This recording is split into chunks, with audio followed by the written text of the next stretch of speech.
Olá, gente, estamos aqui pela TV Evangelizar com o programa Rema.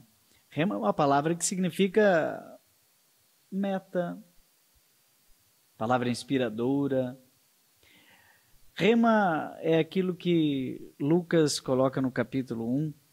E Maria respondeu: eis aqui a serva do Senhor, faça-se em mim segundo o vosso rema. Então veja que importante descobrir uma palavra. E cada vez que nos colocamos aqui na TV Evangelizar, nós trazemos alguém que tem um rema no coração. Vamos descobrir qual é o rema dela, que tem sobrenome de Godri. Pois é. Tudo bem? Tudo bem, graças Olha, a Deus. Luciana Godri. Luciana é a mulher da luz, né? O que é? Isso Luciana. mesmo. Luz, Luciana vem de luz, né? Então seria a menina iluminada ou aquela que recebe a luz. E né? Godri? O Godri a gente não sabe muito bem. A gente está procurando aí, mas italiano? A gente não sabe. Tem uma corrente italiana e uma corrente francesa ali, mas a gente não Uau. sabe muito bem, não. Então, luzes da França e da Itália. Pois é. E você é curitibana de nascimento? Eu sou, nasci aqui. Os meus pais são de Santa Catarina, mas eles vieram para Curitiba. Daniel Godri é seu pai. Sim, ele é de Blumenau e a mãe de Rio Negrinho. Alguns têm que ser de Blumenau, né?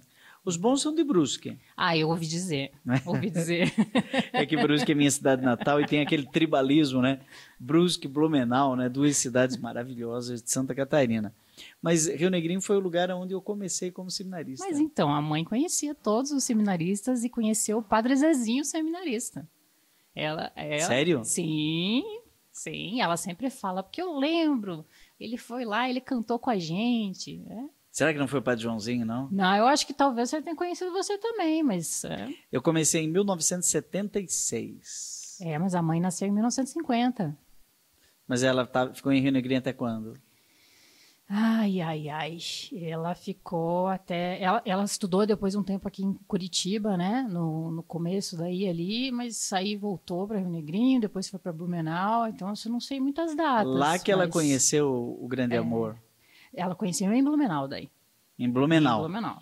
Você sabe que eu comecei em Rio Negrinho em 1976. Depois Corupá. Tá. Depois Curitiba.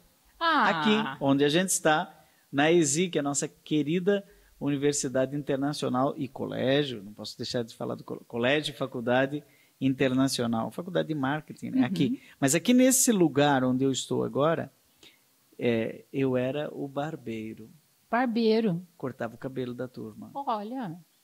Olhando por aquela janela, eu vejo a Vila Auer, e lá eu ia aprender a cortar cabelo, e aqui eu estragava o cabelo da turma. Sim, porque né, a gente tem que ter uns cobaias na vida, não é? Você imagina que é um menino de 15 anos cortando o cabelo de 200 que tinha aqui. Que estilo que você quer? Não, eu não sei vários estilos, só sei um. Senta aí que eu vou cortar o Mas isso era 1979. Talvez sua mãe estivesse aqui já. Seu pai veio pra cá Não, ela já estava aqui, porque meu irmão nasceu em 78 e ele nasceu aqui. Sério? É. Então, ou seja, eu era seminarista aqui. Isso. Em Instituto Deunista, fazia ensino médio, na época, eu acho que era segundo grau que se chamava. Segundo grau. E o seu pai e sua mãe já eram casados? Já estavam em Curitiba. E já estavam em Casaram Curitiba. em 78, né? Por ali. E você nasce em que ano? 82. Vou perguntar a idade dela aqui, em delicadeza. 82, não tem problema. 1982. Você nasce como segunda? Eu sou a segunda, Primeiro é o Daniel? É o Daniel Godri Júnior. E aí eu, Luciana, e a Franciele nasci em 83, que é um ano mais nova que eu. Um ano? Uhum. Então são 3. 3. Né? 3. E você? Você nasce em 82, uma década interessante, a década de 80. E hoje você é doutoranda. Não, tem doutor já, doutorado. Já sou doutora, já terminei. Ai, que medo. Graças a Deus. Não tem que ter medo, não. Você é doutora em estudos na verdade, é administração. É administração e a área é estudos organizacionais, né? Que é uma área de sociologia ali. A gente trabalha muito a parte da sociologia das organizações, né? Porque tudo é uma organização, né? A igreja é uma organização, a empresa é uma organização. Então, a gente entende toda a lógica social ali que a gente tem por dentro dessas organizações. Então, é bem minha área. E qual foi o tema da sua tese de doutorado? Eu trabalhei lógicas institucionais. Aí começa quando a gente faz essa pergunta, gente, todo doutorando adora essa pergunta, porque doutorando é chato, né?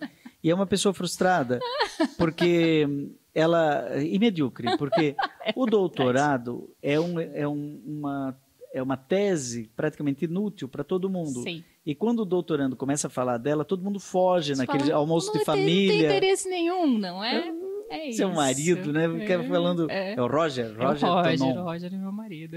Aí você queria falar para ele do seu tema, mas para mim você pode falar, viu? Não, é que assim, é um tema realmente bem teórico, é bem pesado, né? Ótimo. É lógicas institucionais. Nosso pessoal aqui do Rema está acostumado com isso.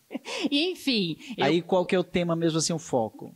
Então, a gente estava tentando falar, assim, né? E aí aconteceram coisas, né? O meu orientador morreu de Covid quando eu estava para defender, né? Você defendeu na pandemia? PUC, eu defendi daí na pandemia. Em 2020? Defendi em 2000, faz 3 anos, 2021. Tava saindo, né? Tava. Quer dizer... Tava... mais ou menos. Exatamente. E aí seu orientador morreu? Morreu. De Covid. Jovem? 41 anos. Nossa! Foi. E aí você ficou órfã? Fiquei órfã. E aí eu falei, não vou ficar mais, né? Porque eu tinha feito um doutorado antes na Federal, e aí eu não tinha defendido, porque eu queria alguma coisa que tivesse mais a ver comigo, e troquei para PUC, né? E aí comecei de novo na PUC. E aí com esse orientador que eu queria muito fazer com ele.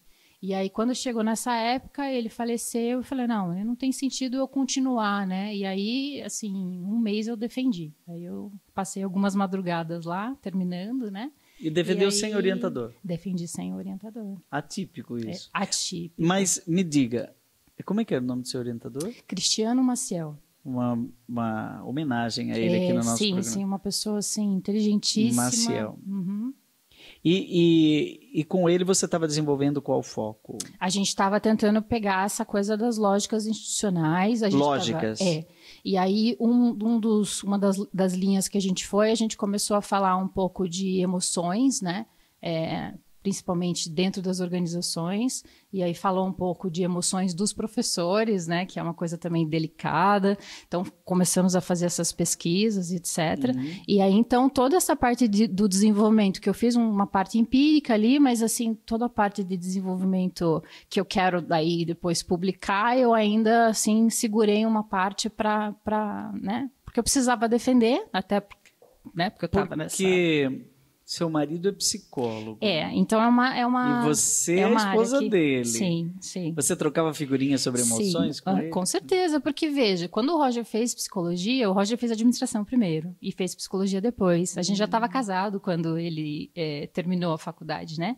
Então, a faculdade de psicologia eu acompanhei junto. Então, sempre gostei muito da área de psicologia. Então, a gente sempre troca muita figurinha. Diz que tem uma psicologia organizacional também. Sim, tem. Inclusive é uma área que eu preciso usar muito porque, né, a sociologia e a psicologia ali, elas se abraçam bastante nessa área. Mas você falou de lógica e falou de emoção, parece coisas contraditórias, uma da mente e outra do coração. Sim, porque quando a gente está falando de instituições, a gente está falando de alguns padrões ali de regras, normas e culturais, né?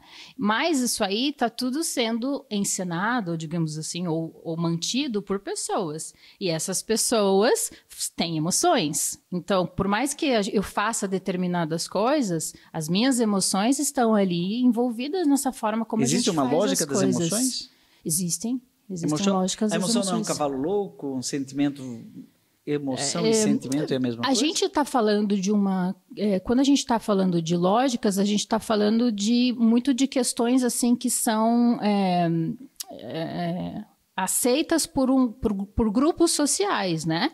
Então, por exemplo, eu tenho uma lógica, eu lembro de uma tese de um sociólogo que eu estava utilizando, que ele falava das lógicas do amor, por exemplo. E ele falava, por exemplo, da lógica das pessoas que casam, da lógica das pessoas que só querem namorar, da lógica das pessoas... Então, assim, existiam estruturas diferentes de pensar no amor, né? O amor como a família, o amor como algo que é passageiro ou algo que, né, você só tem ali na sua vida e etc. Mas então, e aquela história de que o amor tem razões que a própria razão desconhece? Bom, aí também a gente começa a puxar na filosofia ali, né? E aí para uma outra perspectiva, Dizem né? que algumas pessoas dizem que o amor não tem lógica. Ou tem? E aí é uma pergunta filosófica para a gente pensar, né? Mas você está falando de lógica do amor, então você deve ter feito alguma alquimia aí racional. A minha tese não tinha a ver com a lógica do amor em si, né? Entendi. Essa era uma Qual que era base o título? que... era um título chique, né? Eram 3 artigos dentro da tese. Era discutir novas perspectivas, perspectivas diferentes de lógicas institucionais, uma coisa assim. Bem. E aí eu teorizava dizendo que eu entendia que não eram possíveis tantas lógicas assim, né? Porque daí tem uma corrente que diz que é possível, então, que você tenha, sei lá, 230 lógicas de uma coisa lá, digamos da indústria farmacêutica. Okay. Que podia ter a lógica comercial, uma lógica mais capitalista, que podia ter uma lógica mais lobista, que tinha uma lógica mais social, que cuidava mais daquele que estava doente, e trocentas lógicas. E aí eu defendia que assim, eu falo, olha, até pode ter, né? Mas eu acho que umas 3, umas 5 lógicas aí, muito mais do que isso. Não, porque a minha defesa era que eu queria comprovar, queria dizer que não era possível ter tantas lógicas, porque daí se você fosse puxar, uma ficava se sobressaindo na outra, né? Uma ficava encostando na outra, passando por cima da outra. Poderia criar uma confusão lógica. Isso. O que não é lógico. O que não tem lógica nenhuma. Então, assim, se você tem 12 ou 27 lógicas, você não faz sentido, né? Você perde a coesão institucional. Exatamente. Então, era meio que o meu trabalho era dizer isso, dizer, olha, quando você olha no frigir das coisas aqui, você vai ver que... isso flerta com a sociologia também. Sim, da sociologia, com certeza. Durkheim, etc. Sim, você usou esses referenciais. A gente vem trazendo dali. Entendi. Só que então, quer dizer, a lógica, a coesão institucional, que vai depender do sucesso de uma instituição, sucesso administrativo, para ela chegar no seu fim, depende de uma certa coesão lógica. Isso. De lógicas que estão, em alguns momentos, até concorrendo entre si, mas que em algum momento alguma se sobressai e que acaba mantendo aquela instituição da forma como ela é. E o amor é uma delas? E aí esse sociólogo diz que o amor é, sim, existem lógicas do amor, né? A gente chega, deixa isso para a bolacha final lá do pacote. Olha... Mas tem alguma lógica que você acha que é preponderante dessas que dá coesão às outras lógicas? Ou não? Eu nunca pensei nisso, né? E assim que eu terminei a defesa da tese, era um momento que eu estava bem fragilizada por causa da morte do meu orientador, né? Eu meio que deixei isso ali engavetado, aí comecei a publicar algumas outras coisas que eu já estava, né, meio certa ali para publicar, e aí nem me preparei para falar sobre isso hoje, até porque, né, eu vim falar da Casa de Maria, eu falei, bom... mas isso vai ser no segundo bloco, deixa... Eu falei, Maria passa na frente. Não preciso me preocupar com a parte de ser inteligente. Assim, qual seria porque você falou do amor, né? Mas Sim. Certamente não é essa a lógica primeira de uma organização. Não, no caso que daí eu comecei a fazer a parte mais empírica, né? Quando eu fui coletar essas informações, eu estava preocupada, por exemplo, de uma lógica da educação, né? E aí eu não lembro como eu chamei exatamente as lógicas, mas era uma que era mais da educação, a outra que era um pouco mais comercial, que era coisa assim, bom, então é uma universidade privada que ela tem o seu interesse capital, né? Ela tem o interesse de lucro, claro, e de sustentabilidade. E eu não lembro, tinha uma terceira e uma quarta lá. Mas as duas ali que se chocavam muito mais era uma lógica da educação e uma lógica comercial. Por quê? Na lógica da educação, você tem aquela coisa do aprendizado, do conhecimento e etc. E aí, às vezes, o aluno reprova, às vezes o aluno não vem para a aula, então você tem toda uma questão ali. E aí, toda a lógica comercial diz assim, não, mas reprovar aluno é complicado. Porque... Você sabe o que eu estava fazendo antes de te entrevistar? Não faço Imediatamente antes, estava discutindo com uma coordenadora de um curso de extensão que eu pretendo oferecer sobre visões e aparições marianas. Ai, que legal. Né? A gente já vai falar de Casa de Maria no segundo bloco, então já vamos esquentar agora. E eu caí nos braços do administrador da faculdade. Sim. Diz assim, quanto custa? Sim. Quer dizer, há uma lógica comercial que garante o sucesso, porque as coisas têm preço. Sim. Quantos alunos tem que ter para abrir um curso? Né? Qual é o fio de sustentabilidade? Quanto que eu vou pagar para o professor? Exatamente. Mas, sabe, Luciana, me parece que isso tem a ver com o Pai Nosso, que seria o produto, vamos lá, o conteúdo, né? O que você chamou de educação, e o Pão Nosso, que é o que nos sustenta. Sim, sim, com certeza. As duas caminham juntas, mas elas têm em algum momento e em algumas organizações mais embates do que em outras. Mas necessariamente elas podem coexistir. E a gente fala que existem lógicas que coexistem e que elas só conseguem existir se coexistirem. Inclusive. Quase que uma articulação entre o corpo e a alma, né, das instituições. Seria mais ou menos o seguinte, as organizações têm um corpo que precisa ser mantido, sustentado, tem um custo. E tem uma alma. Também não adianta sustentar se não tem conteúdo, não tem, não tem ânimo. Não tem... poderia fazer um paralelo. Estou curioso com essa lógica do amor depois, mas vamos deixar isso para o último bloco. Já dando um spoiler aqui do segundo bloco, me disseram aqui, um passarinho me contou, que você tem uma ONG, que é a Casa de Maria. É da minha família, né? É da minha família. Então, assim, começou com meu pai e com a minha mãe, né? Mas a minha mãe é mais do silêncio, né? E aí eu falei, olha, você que podia falar, né? Sobre a Casa de Maria. E aí ela falou, não, fala você. Muito amiga, né? Fala você. Mas foram os meus pais que começaram, né? E é uma ONG, né? Uma organização não governamental. Então a gente usa ONG porque fica mais fácil das pessoas entenderem, né? É uma ONG que também tem sua lógica. Tem, com certeza, com certeza. Então ela é a gente entende aí como um colo de mãe, assim, sabe? Como um colo de Maria. É em Curitiba? É em Curitiba.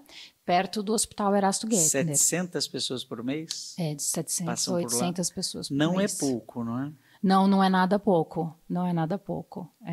E aí, a coisa importante ali é como, né, a gente não sabe nem como isso aconteceu, assim, né? Porque quando a gente começou a servir os almoços ali, eram 6 pessoas por dia, né? E de repente... Como você está acompanhando aqui pelo Rema, nós estamos entrando no coração, na mente, no estômago, não é?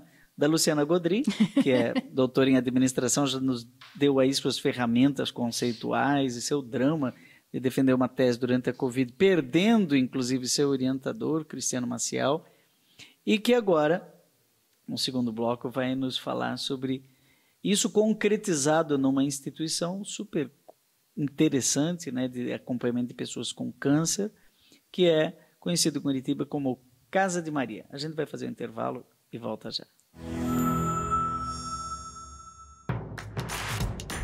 Não perca mais nenhum vídeo da TV Evangelizar. Inscreva-se agora. Voltamos aqui com o programa Rema, hoje entrevistando Luciana Godry, que é doutora em administração, especialista em lógica institucional, mas que também acompanha uma obra de sua família, a família Godry, seu pai, Daniel Godry, sua mãe, que chama-se Casa de Maria. De onde veio esse nome? Casa de Maria. Meus pais são marianos, assim, por excelência, né? Minha mãe, meu pai, assim, eles têm essa coisa muito mariana, né? Mas no começo, eles queriam que chamasse Coração de Jesus de Maria, era alguma coisa assim, sabe?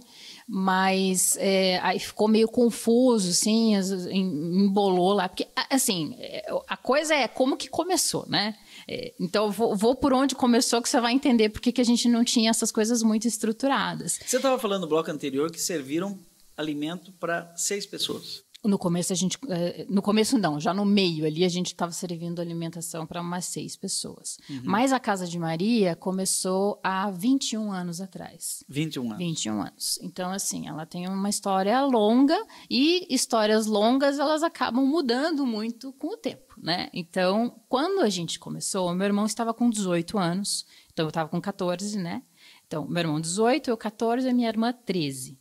E aí os meus pais. E aí a gente já era, né, de igreja, e meu pai era ministro da Eucaristia, minha mãe catequista, então a gente era muito envolvido com as coisas da igreja, mas era isso, né, a parte, assim, espiritual, a gente estava muito envolvida com as coisas normais de igreja, vamos dizer assim, missas, catequeses, coisas que acontecem dentro da vida paroquial. Mas qual é a paróquia irmão, em Curitiba? Então, a gente, na época lá, era Nossa Senhora do Rosário de Belém, e aí a gente participava da capela. E aí, aí meu pai fazia as celebrações para as crianças e meu pai distribuía santinho e tal. A gente tinha muito essa coisa assim da vivência comunitária.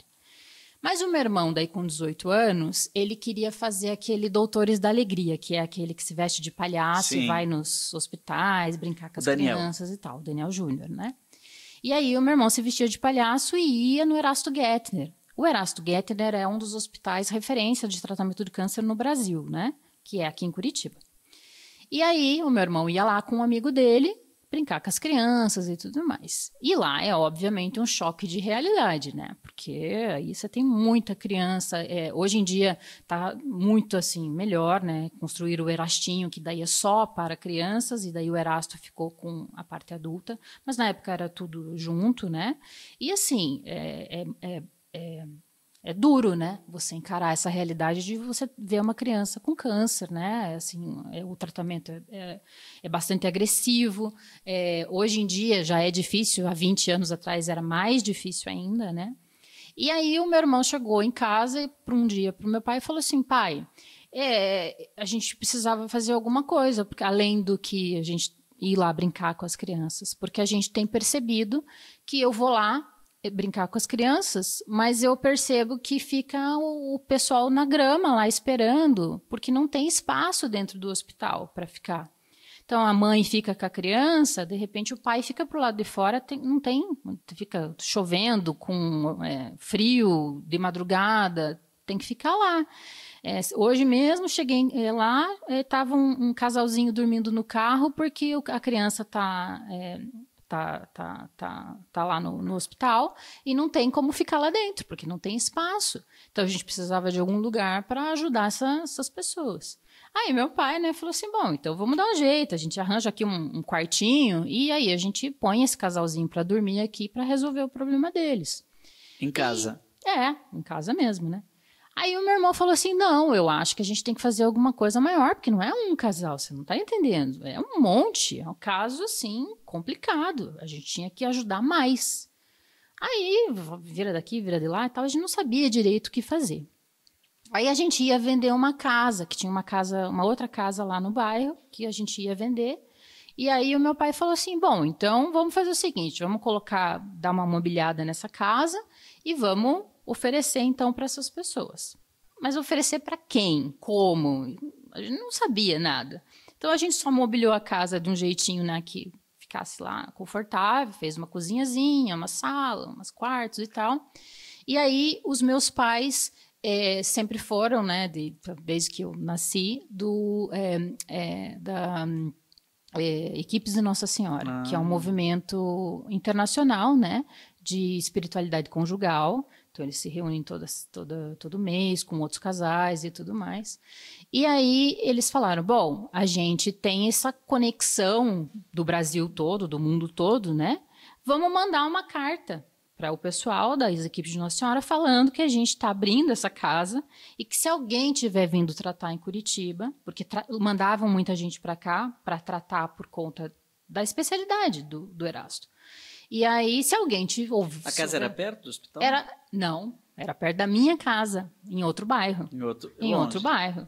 Mas a gente pensou, bom, a pessoa, né, de outra cidade vai vir para cá, então, assim, a gente... Uma casa de apoio. Uma casa de apoio.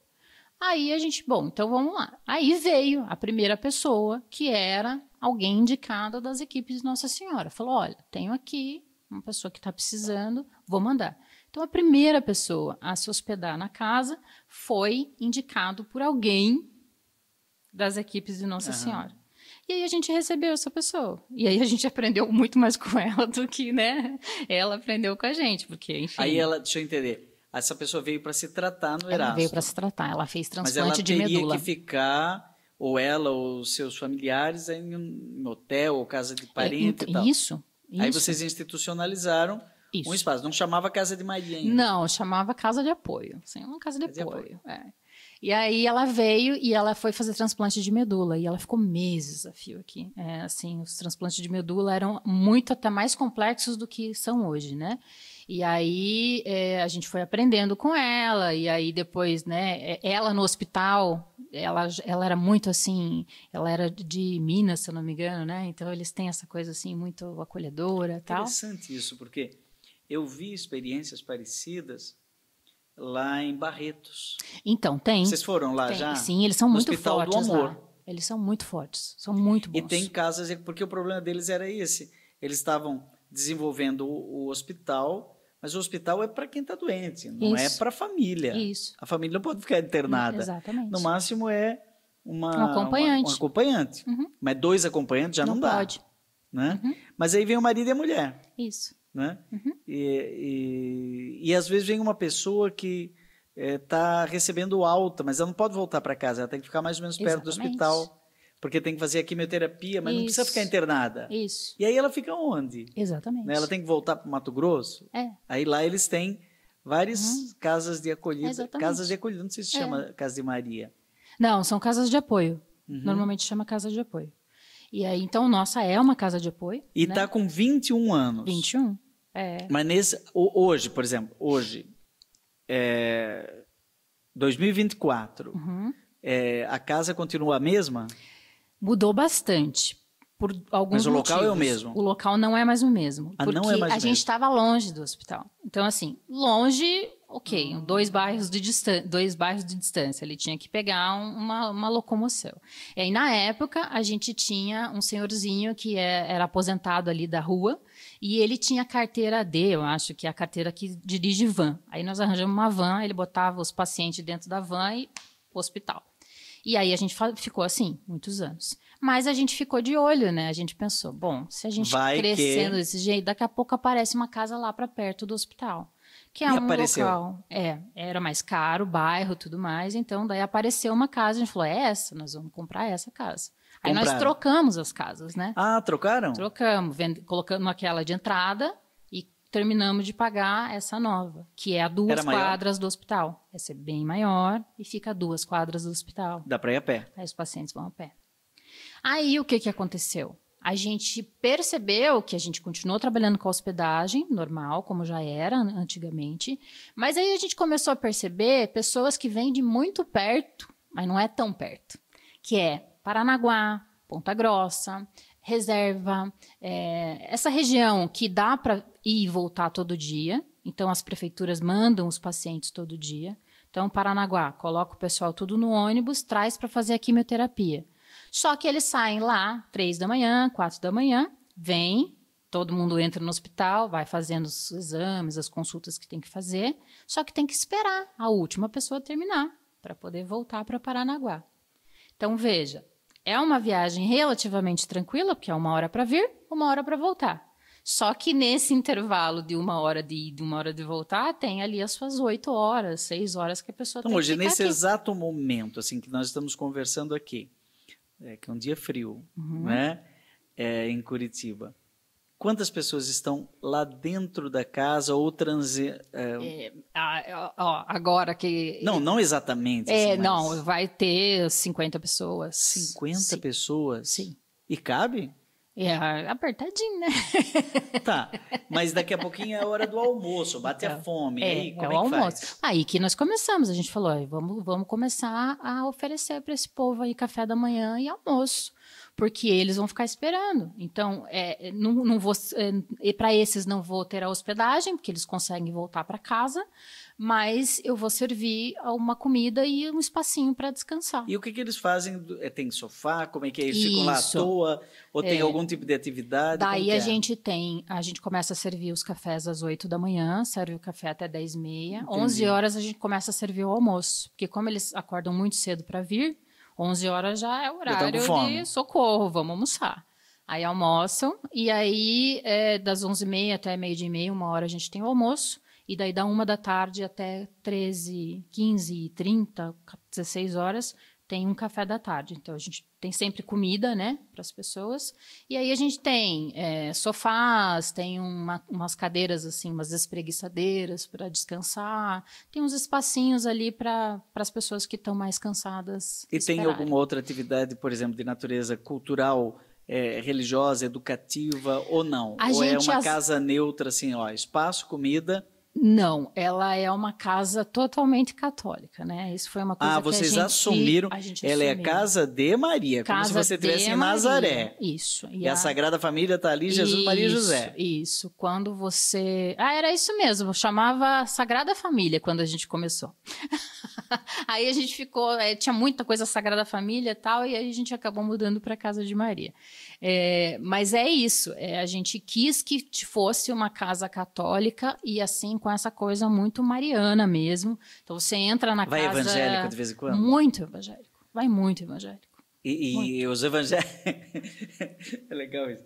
Os evangélicos vão na casa de Maria. Não. Onde é que você estava? Estava na casa de Maria. Ué, mas você não é evangélico? Eu sou. Maria também era evangélica. Então, sim, né? Aliás, é a mulher mais evangélica que tem. E aí a gente reza, né? A gente reza Ave Maria na hora do almoço e tal. Outro dia eu falei para um evangélico, a oração mais evangélica que tem é o Pai Nosso, depois é a Ave Maria. Ele falou, não, a Maria é católica. Eu falei, como católica se foi um anjo que rezou e está no evangelho? Pois é, rapaz, tá lá, né? E aí, como é que foi?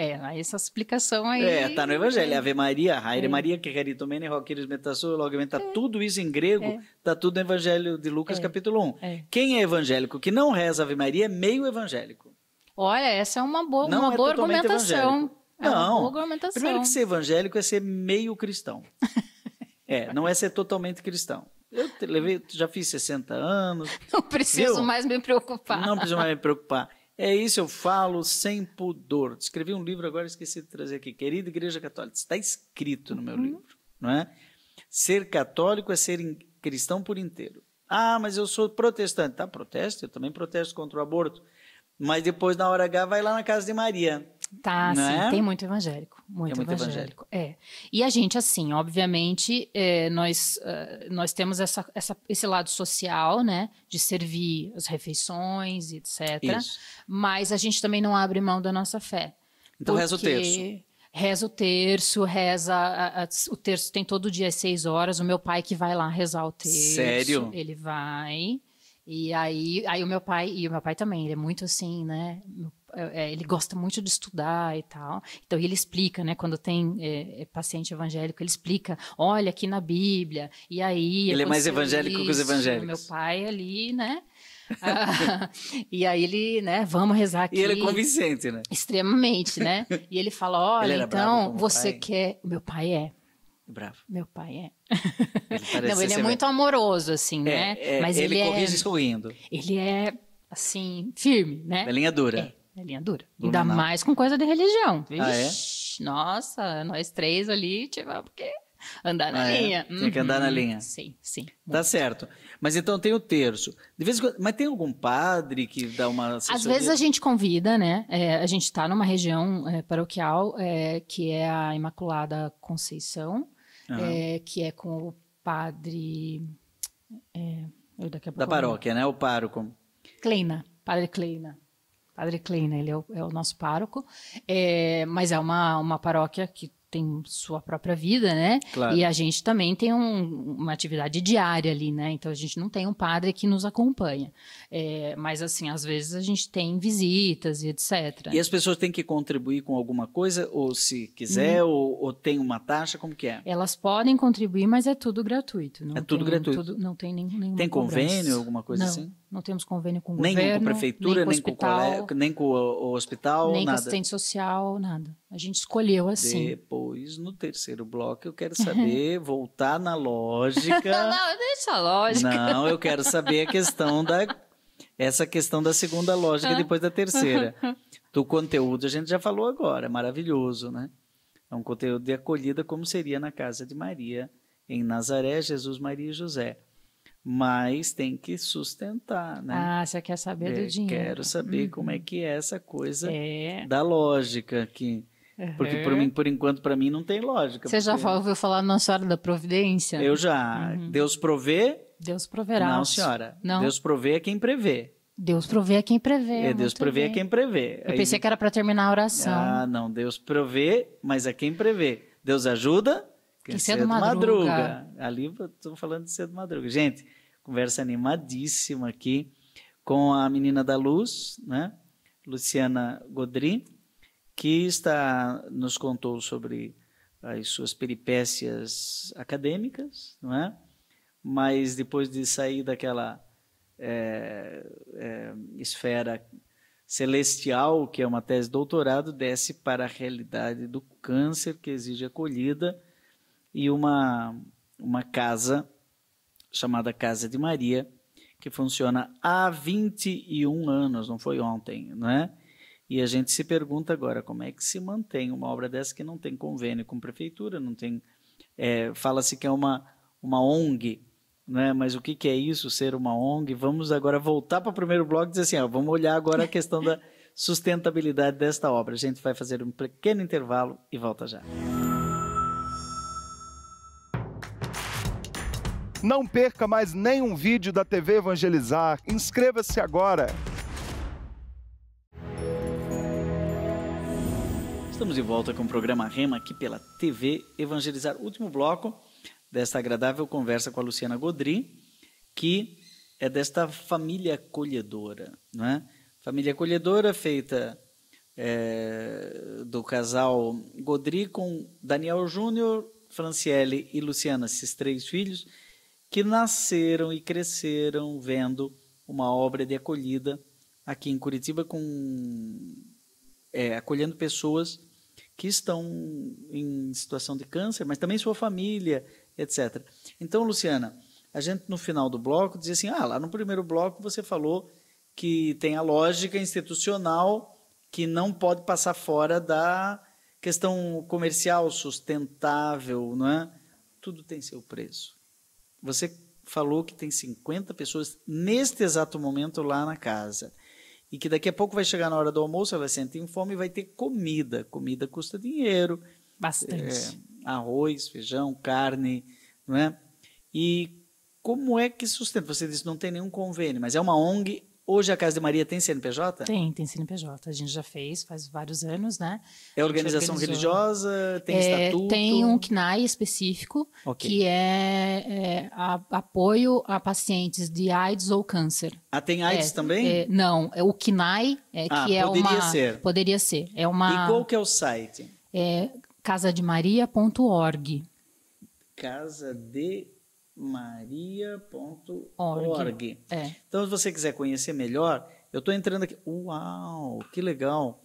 Apoio em Curitiba doentes e suas famílias. E tem aqui uma família de tudo que é tipo aqui, Casa de Maria, tem aqui, ó. Conheça, apoie, ame. Estamos no Facebook, estão no Instagram também? Estamos no Instagram também. Como que é o Instagram aqui? Casa de Maria, apoio CTBA. Isso é importante porque as pessoas entram, viu? Entram, né? Então, Casa de Maria. Deixa eu confirmar aqui. Vou seguir aqui. Você faça isso aí na sua casa também. Casa de Maria, aproveita e segue também Editora SCJ. Casa de Maria, apoio CTBA. Apoio? CTBA porque é Curitiba. Que é Curitiba. Então vamos ver. Tá com um pouquinho de seguidor, tá com 558 seguidores.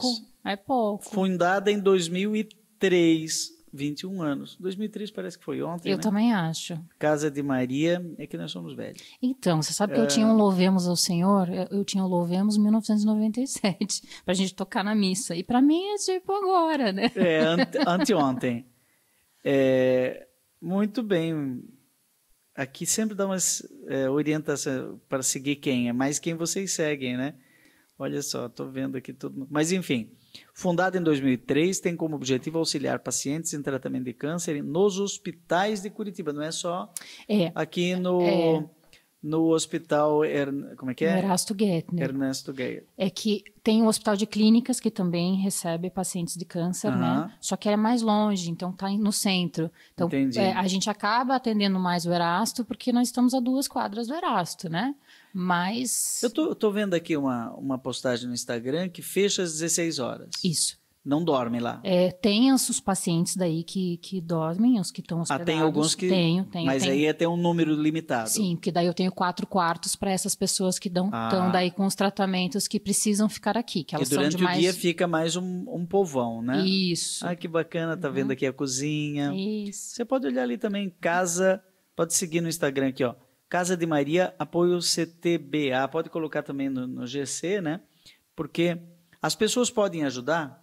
Podem ajudar. E aí nós chegamos na sua resposta. Como é que a gente se mantém? Porque eu estou curioso na lógica institucional da sustentabilidade. Como é o milagre? Então, quando a gente começou, a gente pensou assim, bom, vai ser uma coisinha tranquila ali, né? A gente ajuda na luz, na água e vamos para frente, né? Mas quando a gente chegou próximo ali do Erasto e que a gente começou... E aí foi aumentando aos poucos, né? Entendi. Primeiro a gente servia uma sopa, então era mais barato, então a gente foi ali meio que resolvendo. Então a casa tá resolvida, a casa é da minha família, então a gente não tem custo com a casa, né? Não tem aluguel e etc. Essa já é uma contribuição de vocês para a sociedade. Isso, já é ali que a gente já está resolvido nisso. Mas a gente tem muitas pessoas assim que elas gostam da ideia, elas querem ajudar, e aí elas nos ajudam com o que a gente precisa. Então, a gente recebe doação... Gênero alimentício... Sim. Então, a gente recebe, assim, bastante cesta básica. A gente tem, inclusive, uma comunidade evangélica maravilhosa que está com a gente, assim, há uns 5, 6 anos. Ela Sério? é uma senhorinha, ela vai na comunidade dela e fala, olha, eu vou arrecadar o dinheiro de vocês, eu vou lá e vou comprar o que eles precisam, e vou entregar lá porque eu acredito nessa obra. Então, ela vem e aí sempre... E que é ótimo, porque ela sempre me pergunta o que a gente precisa, né? Daí eu falo, essa semana eu estou precisando de, sei lá, uma coisinha diferente. Detergente, álcool 70, sabonete líquido, sabonete em barra, multiuso. O que é multiuso? Multiuso é aquelas coisas de limpar. Para limpeza, né? Limpeza. Desinfetante, sabão para lavar roupa, amaciante. Amaciante não é de Deus. Não, amaciante não. Ultimamente, a gente tem recebido até mais coisas de comida, assim, do que coisas de limpeza, né? Coisas de limpeza. Porque aqui só tem material de limpeza, alimentos. Isso. Alguma proteína animal, frango, carne de boi, porco. E aqui está dizendo, é difícil termos doações de carne. Eu estou no site, gente. casademaria.org. Fácil. casademaria.org. Pode colocar ali no seu dispositivo. É difícil termos doação de carne, então sempre é muito bem-vindo. É difícil? Dificílimo. As pessoas gostam de dar cesta básica. Sal eu tenho um monte. Um quilo de sal, gente. Não, por favor. E carne vai muito, pão, né? Né? Pão, então, o pão, a gente quase não tem doação, mas eu sou muito amiga dos irmãos da Toca de Assis e eles fazem pão, né, para vender. Então, aí quando eu recebo um dinheirinho de doação, eu uso o dinheiro para comprar o pão com os irmãos, Você que daí tá a gente também... né? Então, hoje da família, quem que tá mais voltado para Casa Maria, você? Então, eu e minha mãe, a minha mãe é a presidente da associação, né, é uma associação. Eu sou a vice-presidente da associação e a gente trabalha como voluntária lá também, né? Então, eu trabalho nas quartas à tarde e a minha mãe fica ali também. Mais ou menos o tempo todo. Ela vai todo dia, dá uma olhadinha, como é que tá. Tem funcionário? Voluntários. Só voluntários? Só voluntários, padre. E funciona, que é a coisa mais linda do mundo. Assim, elas são o coração. Não. Só voluntários, são 30 voluntários. Tem alguém que já se hospedou e depois voltou para ser voluntário? Não, porque normalmente quem se hospeda não mora em Curitiba, né? Ah, entendi. Então, daí eles vão embora para suas casas. Mas eu tenho voluntários que já tiveram câncer, que já batalharam contra o câncer, e tem já essa sensibilidade. venceram, tem essa sensibilidade. E tenho voluntários que também nunca tiveram nenhuma experiência, né? Tiveram, às vezes, com a família, mas não tiveram uma experiência direta, assim, com câncer, mas que entendem como uma realidade que precisa ser endereçada, né? Porque, enfim, o tratamento do câncer, ele é longo, né? Não é uma coisa que você vai lá, faz 2 consultas e acabou. Normalmente são meses, anos que você fica nesse processo, né?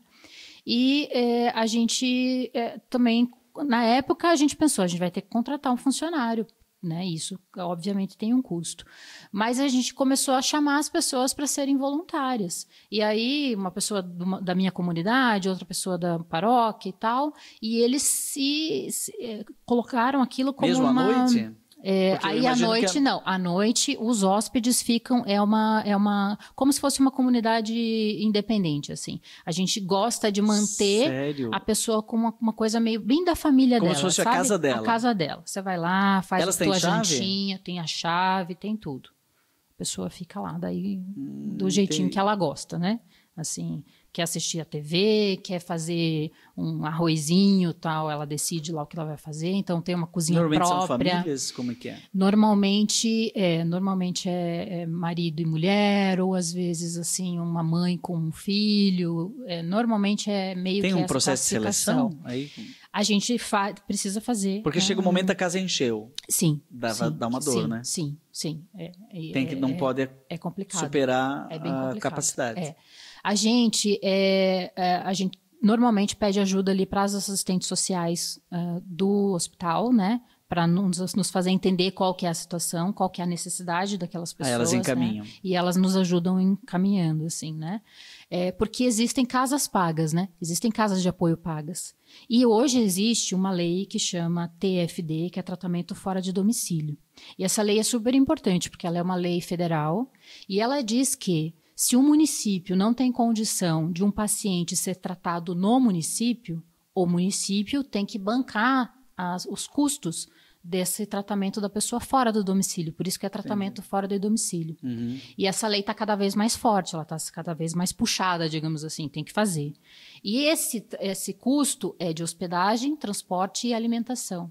Então, hoje em dia, em princípio, as pessoas estão com um pouco mais de acesso para conseguir a hospedagem paga.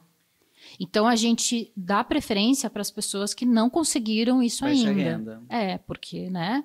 Mas se alguém, uma prefeitura, por exemplo, quisesse, conhecendo essa obra maravilhosa, né? Diz assim, não, eu, ao invés de pagar eu vou ajudar essa casa por meio de um convênio e é possível, porque vocês têm CNPJ, vocês têm tudo, né? Olha aqui, ó, pode entrar e a conta corrente, a agência pode ajudar. Mas aí começou a acontecer, assim, a gente teve, né? Tem muita prefeitura que pergunta pra gente, assim, a gente não tem estrutura de tamanho mais, né? A gente tem 4, 5 quartos. Então, a gente acabou optando por pegar realmente quem não tem condição. Opção preferencial pelos pobres. A gente teve que fazer, a gente precisou fazer. Mas se você quer ajudar, você pode entrar no site, tem ali agência, conta corrente, né? Ou bens em espécie, né? Isso.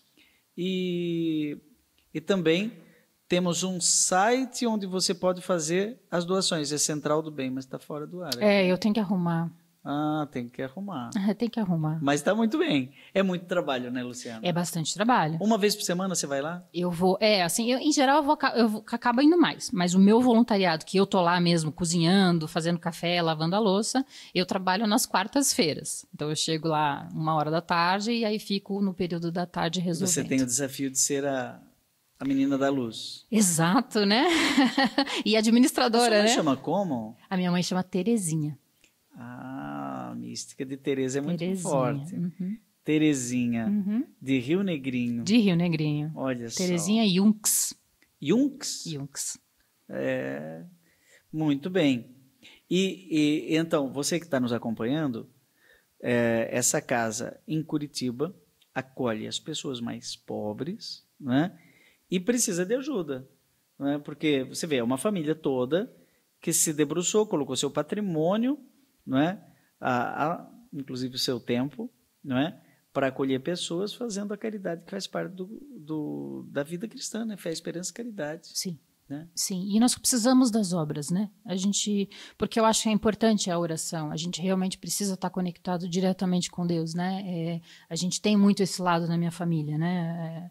O meu pai é muito da missa diária, o meu irmão também é muito da coisa da oração, mas a gente também entende que é no acolher, no estar com o outro, que a gente também manifesta, né? Manifesta a Deus, né? Então, ali é um lugar que a gente vê que a gente consegue trazer no abraço, não é só um prato de comida, né? É trazer no abraço, é segurar na mão da pessoa e falar, vamos rezar junto pela sua doença, vamos rezar junto pela sua família, e aí na semana seguinte a pessoa chega e fala assim, olha, eu tenho uma notícia boa porque eu fui fazer o exame e reduziu o meu tumor, ou vai acabar minha quimioterapia, e tudo isso é do dia a dia, né? É aquela coisa assim de você estar com a pessoa que precisa no momento que ela precisa. Então está respondida aquela pergunta que eu fiz no primeiro bloco, você então não respondeu. Então né? Tá bom. Nessa banca de doutorado tá fora de tempo. A última lógica, a lógica que junta todas as outras e que sustenta uma obra ou uma instituição como essa, é a lógica do amor. É a lógica do amor. Que parece que não tem lógica, mas se não tiver o amor, não se mantém de pé. Não. Né? Não. Nem o conteúdo dessa caridade e nem os recursos necessários. Não. Né, não. É o amor que faz com que o quase nada, o pouco com Deus é tudo. Aí sim. Deus provê, Deus proverá, sua misericórdia não faltará. Não faltará. Tem alguma palavra final que você gostaria de dizer para as pessoas que estão nos acompanhando pela TV Evangelizar em 1 minuto? Bom, eu queria convidar vocês para conhecer essa obra, né, a Casa de Maria, que é essa obra que já tem esses 21 anos, mas que é uma obra que é do dia a dia, né? Dia após dia são pacientes diferentes, pessoas que precisam do acolhimento, que precisam sim de uma refeição, mas que precisam do seu amor e da sua oração, para conseguir ir em frente, né, com essa dificuldade de tratar o câncer, de lutar contra o câncer, e com certeza a sua ajuda vai ser muito importante. Obrigado, Padre Reginaldo Manzotti, por essa obra. Evangelizar é preciso, cuidar é preciso, acolher é preciso, e você pode contribuir com a TV Evangelizar também, que de alguma maneira essa solidariedade passa aqui pelos nossos câmeras, pela nossa edição, pela nossa produção, que hoje se debruçou sobre a Casa de Maria. Quero convidar você também, nesse finalzinho, a entrar no site da Editora SCJ. É esse nome, editorascj.com.br, e cadastre-se para receber o nosso convite para participar da Biblioteca do Coração. Não é? É um jeito de você mergulhar em águas mais profundas. Pode ir no celular, pode ir também no seu computador, né, e participar dessa obra. Olha, obrigadíssimo. Você um abraço para o seu pai, o Daniel Godry, conhecido no Brasil inteiro como um palestrante motivacional de conteúdo, a Dona Terezinha, né, do frio de Rio Negrinho para o frio de Curitiba, e também o seu irmão Daniel Godry Júnior e a Franciele, todo o povo da Casa de Maria. Que Deus os abençoe, não só com a acolhida, mas acolher cura. Padre Reginaldo Manzotti, experiência de Deus é com você. Deus abençoe. Amém.